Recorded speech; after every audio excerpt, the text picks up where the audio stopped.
Welcome to Big Boy Crypto, the people's channel, home of the BitSquad, the largest and greatest crypto community in all of the interwebs. No channels working harder to keep you in the know when it comes to crypto. My name is DZ_BTC. You can also catch me at NFT Alpha Show. And this is Around the Blockchain. We come to you Monday through Friday at 5:01 p.m. Eastern Standard Time. Talk about your favorite topics. And today we have the best panel we've ever had in the history of the show. We're just going to get right into it. On that top right, his shirt might be blue, but he's happy to be buying the dip. It is Crypto Factor. Always, also a former rapper, if you didn't know. Then on the bottom right, hey, it's okay if you see him in a trench coat. It's just part of his costume. You got to check out his streams. He's always doing fun things. Crypto Stache, longtime friend of the channel, personal friend of mine. Then on the bottom left, hey, I might see her at VCon. Are you going to be at VCon, Ragzy? I haven't decided yet. Oh, she's all right. She's going to leave us hanging. Permissionless the week before. You know, this is, look, it's CryptoCon summer, even though it is, you know, slightly bearish. This is where the real millionaires are made. Then on the top left, don't adjust your screen. It is Andrew Mo. There he goes. It's everyone's favorite pupper. We always like to play with the sun. Hey, you gotta watch out for this guy. He likes to do a little magic trick or two. No, not in a bad way, like rug pulling a coin. The fun kind, like the rabbit out of the hat. He's making more Satoshis, not making them disappear. But we're gonna be talking about Powell's second term. What is the Fed saying about the soft landing? Might be a crash. Also, a huge Texas law coming after those tech giants. Maybe no more censorship. And an FTX Robinhood partnership. That's right. Sam Bankman-Fried is joining Robinhood's investors. So going to be interesting to see where that goes. But before we do that, let us look at these crypto markets and what is going on with the prices here. Looking like a little bit better than it was yesterday or the day before. Certainly the previous week. We are in the green. And we're scarcely above 30,000 here, scarcely above 2,000. We have Bitcoin, we have Ethereum. They're holding support, they're holding well. Crypto Factor, I'm going to bring it to you. We crashed down, and we crashed down really fast, but this bounce almost seems as fast. Is this looking like a scam pump to you? Are you worried? Are you cautious? I'm never worried. I'm never I'm never worried. I'm always cautious. I'm looking to break the 36, 37K level to say that, yes, this might be a rebound and maybe a rally up to the 40K level where we can go back into a bull market. Of course, it's hopeful thinking right now. Technically, we're still in the bear market, but we are hopeful. We did bounce off the 25,000, 26,000 level I talked about last week. I did buy the dip. I also did something really stupid and tried to buy Luna on the way down. So, hey, sometimes you live and learn. hey, I'm glad that you're, you're just being open about the process there. I got to admit, I made a moronic move. I gambled. I bought the dip. I bought some Luna. I was about to say safe when I wouldn't buy safe. I bought some Luna. And it was a gamble shot. And in hindsight, it was extremely stupid because I didn't realize that more Luna was getting into ecosystem. Creation. Yeah, so, creating tokens. Gotta admit my losses, man. Hey, there is no loss. It's just a lesson learned. It was just a costly one. That's all. But we have Jerome Powell. He came out with some comments talking about the hikes and the recent rate hikes to try to rein in inflation. Of course, they came out and they said, we won't do above 50 basis points. We won't go above a 0.5%. Then he just recently kind of capitulated on that, saying, it is possible, keeping all the options open. Just last week, talking about a soft landing when it comes to inflation. There are huge events, geopolitical events going on, and they're going to play a very important role in the next year or so. I said a soft landing is going to be likely. And then he just said, it might be a little bit rough, but last week, I think we have a good chance at a soft landing. But now essentially completely capitulating on that comment and saying, it might be a little bit more difficult than they were intending. So last week, soft landing, it's assured.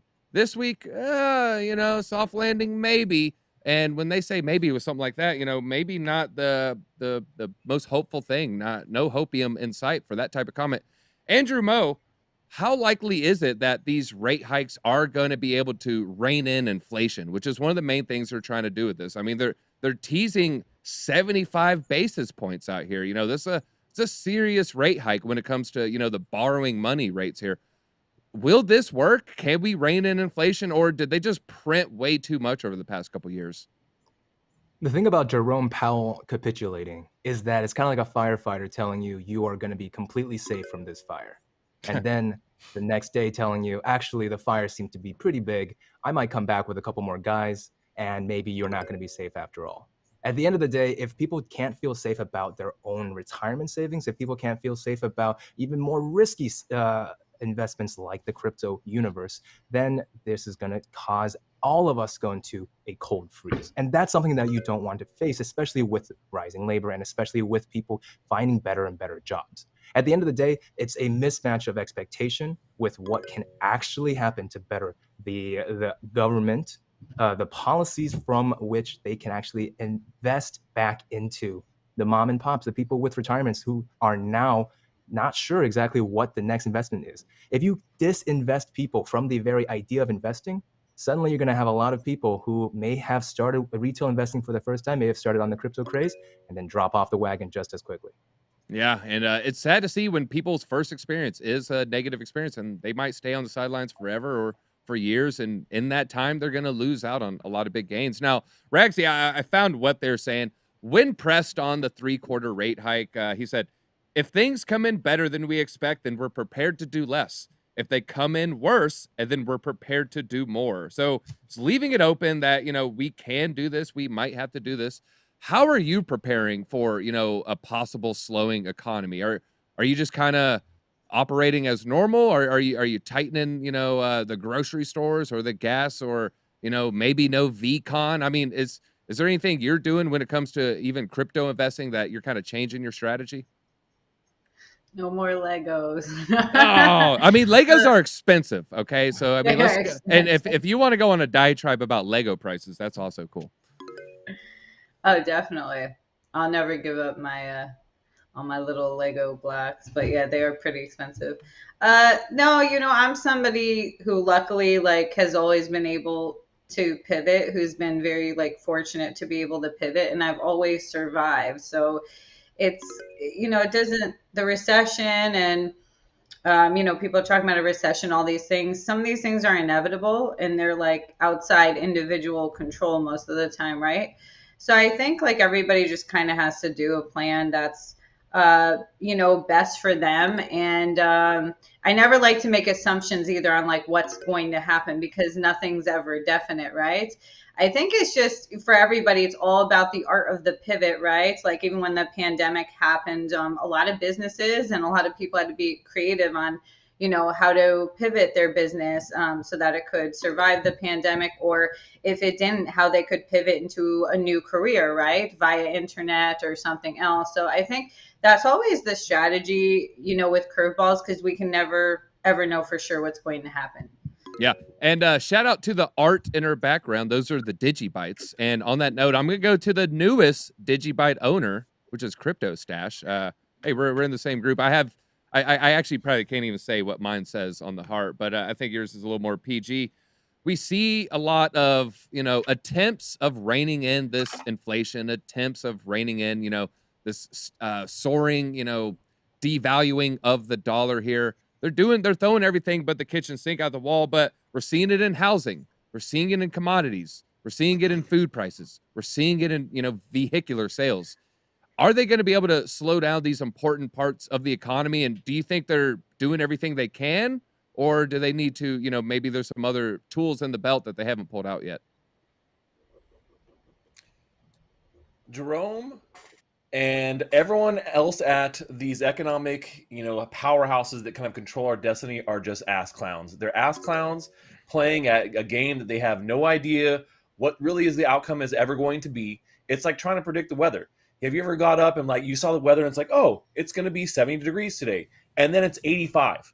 That's how I constantly feel with what's going on with our financial destiny here in the United States, is that it's always predicted to be one thing. They say that you know, here's what we're going to do. Here's the outcome that we're going to get, and they never really seem to accomplish it.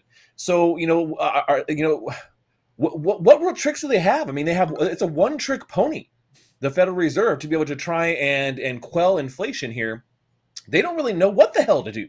They literally have one trick in their bag, and that's it. And they're like, all right, guys, I don't know what else we do. I guess we just keep hammering with this rubber hammer, and we'll see if it does anything. Maybe the inflation will go down if we just keep beating people to death with it. But it doesn't seem like that's going to be the case. And I expect that they're going to have to go with that big 0.75 of a point rate hike. They might have to even go bigger. I don't see anything that they're doing currently, and with all the global, implications we're starting to see too, which they're going to then use as a scapegoat, and they're going to say, "Well, we tried, guys. It's not our fault. It's the rest of the world's fault. It's all the other stuff going on in the world. It's nothing to do with us. We're legit. We're not scammers. We promise you. It's everybody else." And that'll be the next step. So the first one will be like, "Oh, it's worse than we thought. The rate hike is going to be a lot larger than we thought," which is going to then have weak hands capitulate, and we're going to see markets tumble again. And then when they give us that big rate hike, they're going to say, "Okay, well that didn't work either, but it's not our fault, guys. We're going to keep trying something, even though we don't got much else in this bag. It's everyone else's fault." So, I mean, I'm not confident in the fact that they really understand what's going on with the financial markets right now. And I think they're going to lead us into a recession versus what they think they're doing, which is trying to help avoid this recession that we're apparently not in, according to fabricated numbers that have been, pulled by organizations that, measure things in a way that is advantageous to them and not to what's actually going on around us. So, the whole damn thing is a sham, man. I don't know what to say. It's laughable at this point. Yeah. And I will say this, last time he spoke about the 0.75 rate hike, when he took it off the table the previous week or two, the markets were bound. They had a nice little spike. They go out of control. He said now, hey, maybe we will use it, and Bitcoin still had a good day. 2 Bitcoins credit, so it was good to see. All right, well, let's move on to a Texas law here. It's going to make it a lot easier to sue a social media company. They sided with the state law. Federal appeals court just sided, and this is basically regulating how social medias can moderate their platforms, whether it's hiding someone in the algorithm or suppressing someone's voice. Of course, there's tons and tons of speculation on what social media companies do to maybe increase the voice of one side and decrease the voice of another side. We're not going to get into the specifics here, but there's a lot of people with a lot of receipts even. After Elon said he was going to buy Twitter, a lot of people said, hey, I went from getting 20 new subs, 20 new followers a day, 15, 17, 13.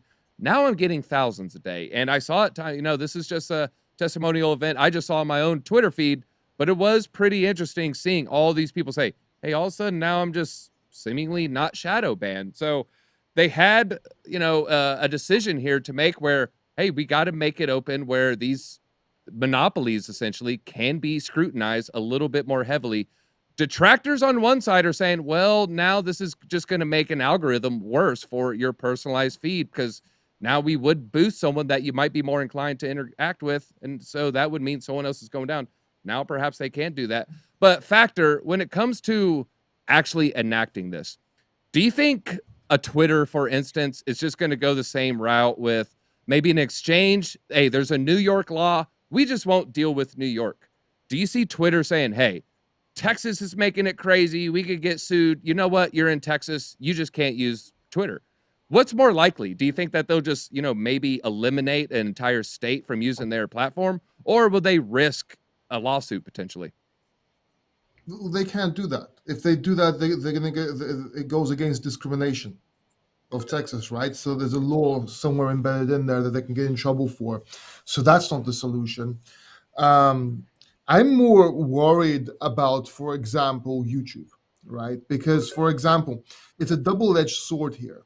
So yes, content will be seen, people will get, it will let content go out there, but you have to understand that the algorithm of YouTube and every social media outlet pretty much, more or less, responds to what you watch, what you look at, right? So depending on your actions, depending on what you focus on, that's what you get fed. Now, the problem is, even now, with those algorithms in place, you still get to see a whole bunch of crap that you don't want to see. Imagine if the algorithm was completely off there, right? that would be a disaster. You're going back. You're rolling back technology. It's actually bad for innovation. Now, on the other side, it's good because freedom of speech or freedom of towards limits, right? It should not attack or stop someone else's freedom. That is also something that's good. But you could have kind of done that without that law. If that, I mean, Elon Musk would have done it with Twitter, for example, anyway, regardless. Then you have a whole bunch of things with VPNs, and can somebody show they're from Texas, and can somebody sabotage this law and use it to their advantage? I'm 100% this is going to go political. I'm 100% Dems, and they're going to use this to their advantage. It's going to be a mess until it gets cleared up, and we got to see what's going to happen. It's a loose cannon. It's double-edged sword.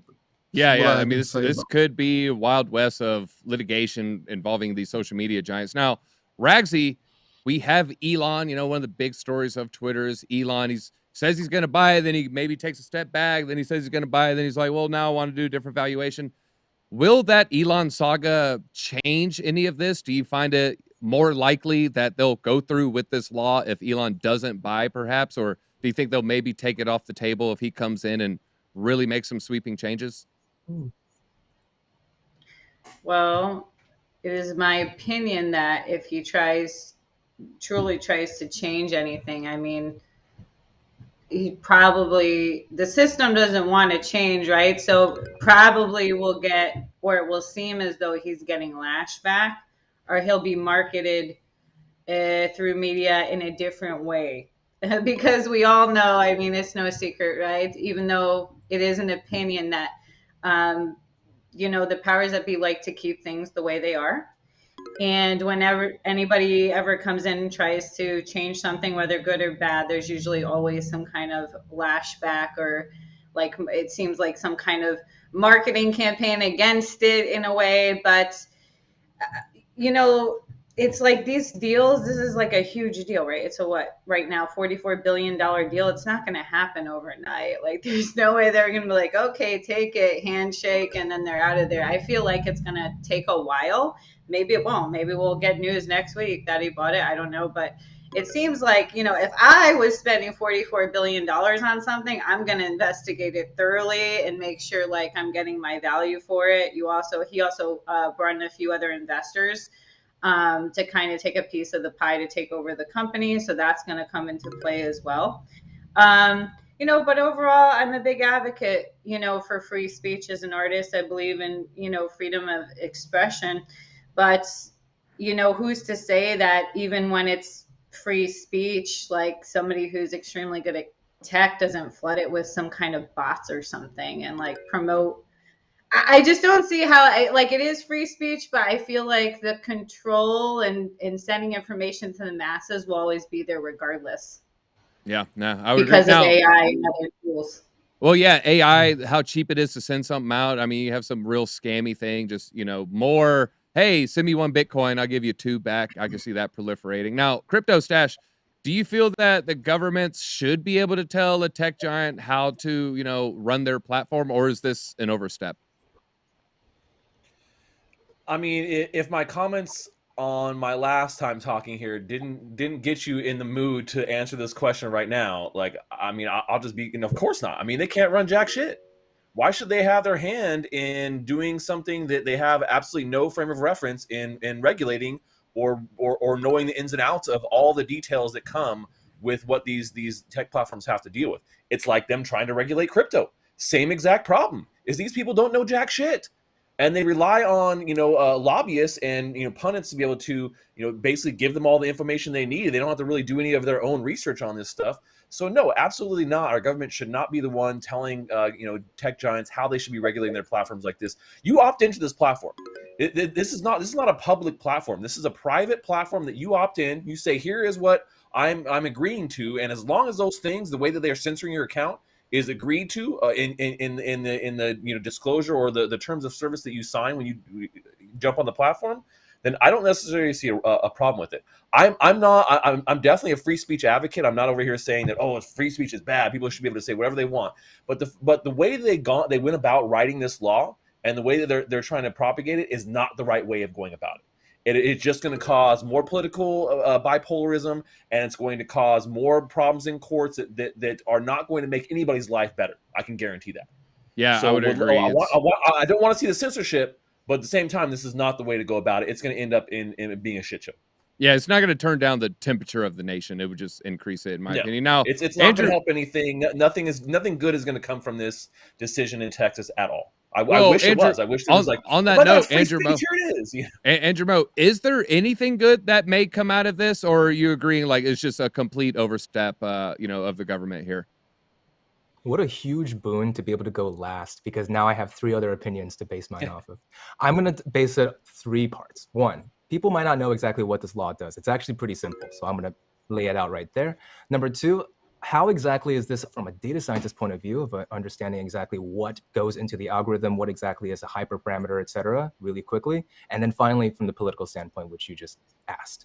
The Texas law makes it illegal for any social media platform with more than 50 million monthly users to block, ban, remove, deplatform, demonetize, deboost, restrict, deny equal access or visibility to, or otherwise discriminate against expression.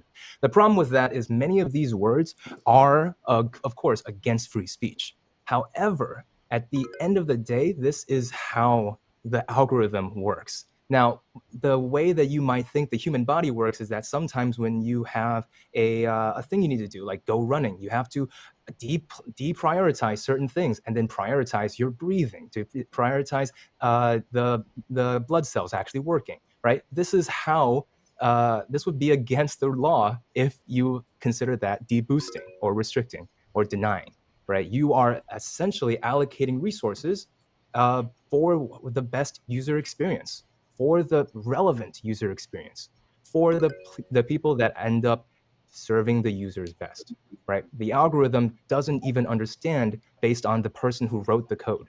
At the end of the day, it's a bunch of recommendations because of similar people who browse similar things. However, that's just a very simple, you might say smooth-brained way of understanding it, because that's not actually how it works either. People don't understand how it works. So not only is it going to be legally, it's literally impossible to find out exactly when a deboosting or a deprioritization is occurring. Yeah, it is going to be basically leading to a worse user experience. I would agree with that. Like, my algorithm is tweaked for a reason. For instance, if I go on YouTube, I type in NFT, I want to see that NFT Alpha Show content, or Elio Trades, or NFT Verse, or Giancarlo buys tokens. There's good channels. I don't want to just be totally randomized. So yeah, I would agree. I think this is a bad idea, and it's interesting to see government control from this particular side of the political spectrum. It seems a little counter to their core beliefs. But all right, let's talk. Something sounds good, but it's not. Yeah, no. All right, let's go to a little Sam Bankman-Fried news. FTX teaming up with Robinhood. Sam put in a 7.6% stake on Robinhood.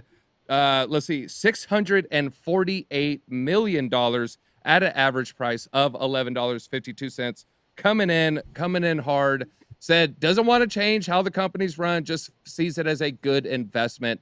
Robinhood, of course, they say they're going to allow custodial services soon. They're going to roll out extra features. They've added extra coins. A lot of people bought their Doge on it. I know I did. I didn't have a Doge wallet. I didn't have it on a decentralized exchange. So Robinhood, hey, I made pretty good gains. Hit that like button if you bought some Doge on Robinhood. If you bought anything on Robinhood, please hit that like button.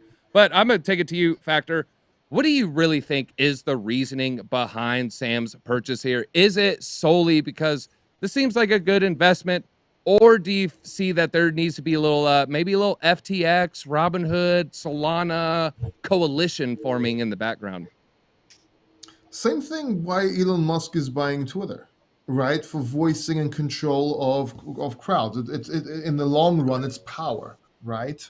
So FTX, for example, bought Blockfolio, correct? It's buying, getting into different investments like Robinhood and so on is exposure, it's control. It's almost like buying a social media platform. with targeted ads, right? But more subtle. So exchanges, exchanges in general, right? Exchanges in general right now.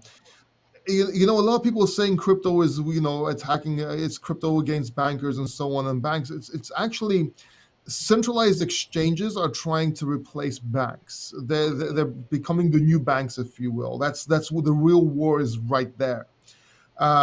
Everything else is almost just noise.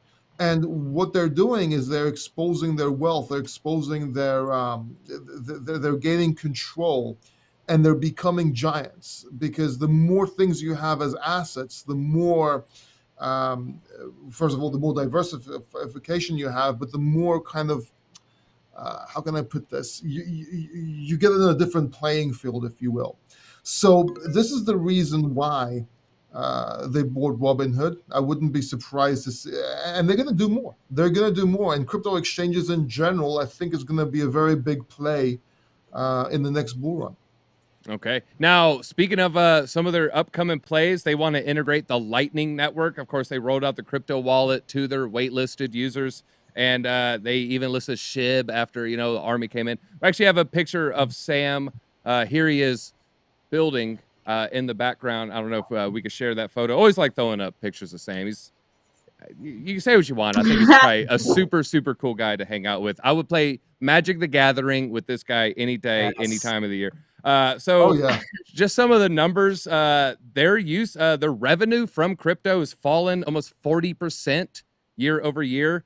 And not only that, 18% of its net revenue came from the crypto transactions. So they're seeing that crypto slice of their pie just shrink and shrink. More and more people are just getting bored with crypto, kind of moving to stocks. Ragzy, who do you think got the better end of this deal? Is it Sam, and he's able to leverage Robinhood's users with maybe some, you know, onboard more Solana people, onboard more people to FTX's NFT market? Or is it Robinhood getting the better end of the deal? You know, now maybe they have access to some of their engineers, you know, better hiring, better management. Who's the winner in this at the end of the day? I think there's a winner or loser whenever there's, um, an investor, right? I think, maybe, I would just this is just speculation. I don't know this for sure. He probably wanted to invest in Robinhood over other apps and platforms because, Robinhood is known for like beginners, like, even though not to offend anybody that uses Robinhood for the big bucks, but usually a lot of beginners, like young people in stocks, will use Robinhood. Like that's the first thing they hear, right?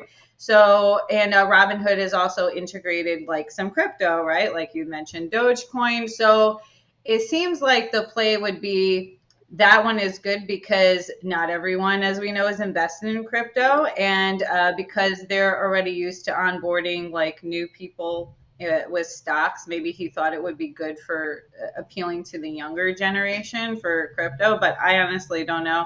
I don't think there's a winner or loser, though. I think definitely great news for Robinhood because I don't want to bring it up, but they didn't have such good press last year, Yeah. right? About a number of things. And, FTX has been doing well, and Sam has had so much positive press, is very, very well liked, is looked at as a, very good businessman. So I think it's actually really good for Robinhood to have somebody like that believe in their company and invest in it for sure. Yeah, Vlad came into the crossfire, with the whole debacle of, shutting down people's trades, Citadel coming in, protecting the big investors, squashing the little man. So, yeah, that's a good point. Maybe there is a little bit of getting some of their social goodwill. Stache, I want to ask you, do you see any changes coming to Robinhood? Are they going to become more crypto-friendly, more custodial because of this? More crypto friendly? I mean, probably not. I don't think that he's really gonna, have much of a say. I would think in just having this purchase here. So I mean, I think really he was just buying the dip, man. I think the Robinhood shares, they dipped down to like all new lows. Like sometime it was earlier this last month or something. So I think he just saw an opportunity for something and went out and purchased it. Now that could lead to something down the line, right? This could be kind of setting something up for the future, which would seem like a play that you could see someone doing, like an initial investment like this, and then something bigger down the line. But I don't think that like right now that's going to make any impact on how Robinhood actually operates.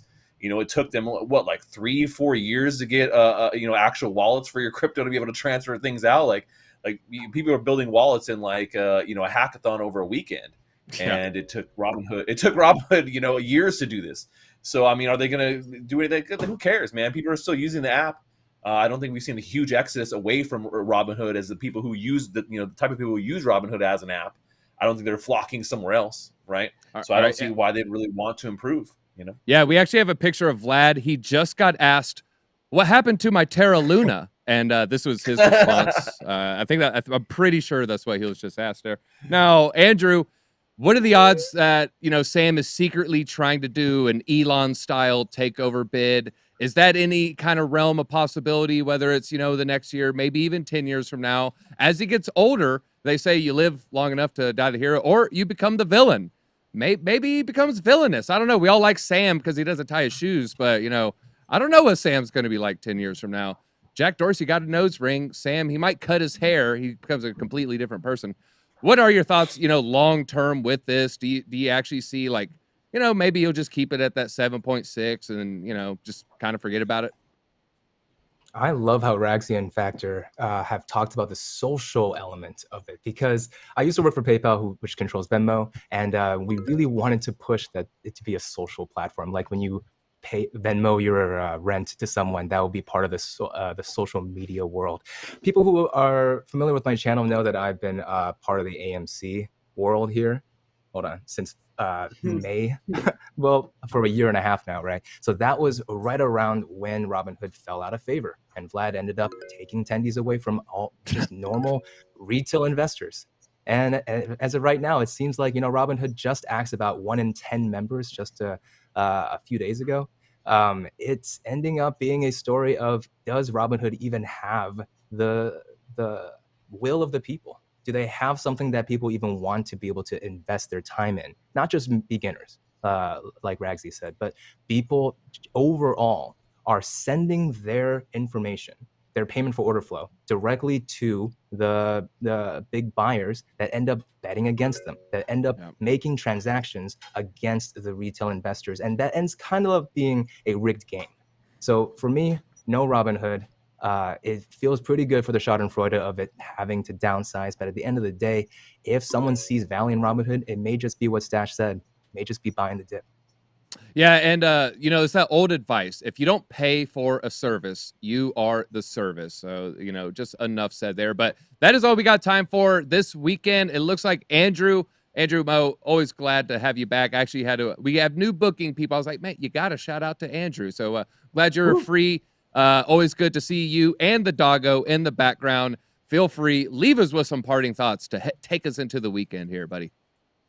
Thank you, DZ. Well, once again, like I said, if you guys are interested in starting your investment journey, investing in yourself, well, Professor Meatball and I'm really just his intern. We work on data science. We work on different models. We work on 6-figure portfolios to get you up there. If you are a beginner or a veteran, I think you'll find something of value on the channel. So come on over to Andrew Mo Money. I'm also Andrew Mo Money on Twitter and Instagram. And once again, thanks so much to ATV and DZ and all the rest of y'all. Thank you, guys. Yeah, and make sure you're checking out all the channels. Crypto Factor, Ragzy, check out her art, Crypto Stache, great gaming content, and of course, Frankie Candles, NFT Alpha Show, and Meta Money. Until Monday, BitSquad, DZ out.